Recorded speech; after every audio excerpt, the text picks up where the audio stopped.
అప్రమత్తం చేయడమే కాదు, ఎప్పుడైనా సరే అధ్యక్ష ఒకటే గుర్తుపెట్టుకోండి, ఒక నాయకత్వం కానీ ఒక గవర్నమెంట్ కానీ స్ట్రాంగ్గా ఉందని విత్ డెమాన్స్ట్రేటివ్ ఎఫెక్ట్తో చేయగలిగితే అందరూ లైన్లోకి వస్తారు.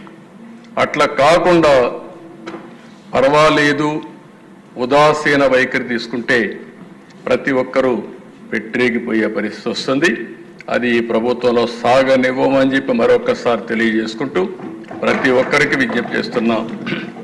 ఈ రోజటి నుంచి కొంతమందిని చూస్తున్నాను దిశ, కొన్ని కేసులు కూడా చూస్తున్నాను. ఎమోషన్లో కొంతమంది ట్రాపుల్లో కూడా పడతా ఉంటారు. కొంతమందికి డబ్బులు ఇస్తామంటే ఎక్కువగా వస్తాయనే ఉద్దేశంతో ఒక విధంగా ఆలోచిస్తే చిట్ ఫండ్ కంపెనీలు వస్తూ ఉంటాయి. అలాంటి వాటిలో డబ్బులు ఎక్కువ పెట్టుబడి పెడతాం, లేకుంటే మీకు ఎక్కువ రిటర్న్స్ ఇస్తామంటే మోసపోయే పరిస్థితి వస్తూ ఉంది.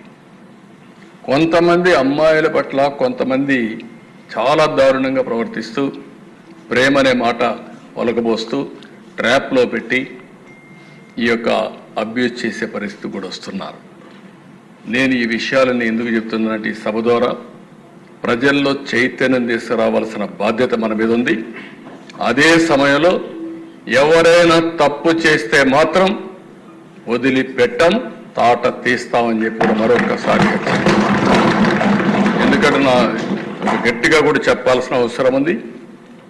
నేను ఇదే మార్గం ముఖ్యమంత్రిగా ఉంటే అధ్యక్ష 14-15 సంవత్సరంలో ఇక్కడే మన గురుజాల కాన్స్టిట్యున్సీ అనుకుంటాను, పిడుగురాళ్ళ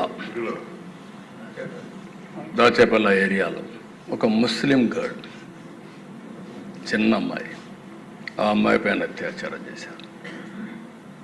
దగ్గర 18 టాస్క్ ఫోర్స్లు వేశారు. ఏ డైరెక్షన్లో ఉన్నా సరే భూమి మీద ఎక్కడున్నా పట్టుకొచ్చే బాధ్యత మీదని పోలీసులకు చెప్పా. సర్చ్ మొదలుపెట్టా. 4వ రోజుకి అతనే ఆత్మహత్య చేసుకొని చనిపోయాడంటే అక్కడ కనుక్కున్నాను. దాంతో కూడా వదిలిపెట్టలేదు. మళ్ళీ విజయవాడలో పెద్ద ర్యాలీ పెట్టి భవిష్యత్తులో ఎవరైనా సరే నా ఆడబిడ్డల జోలుకు వస్తే ఇదే గతి అవుతుందని చెప్పి హెచ్చరించారు. ఇదంతా మొత్తం లా అండ్ ఆర్డర్ అంతా కూడా కంట్రోల్ అయ్యే పరిస్థితి వచ్చింది.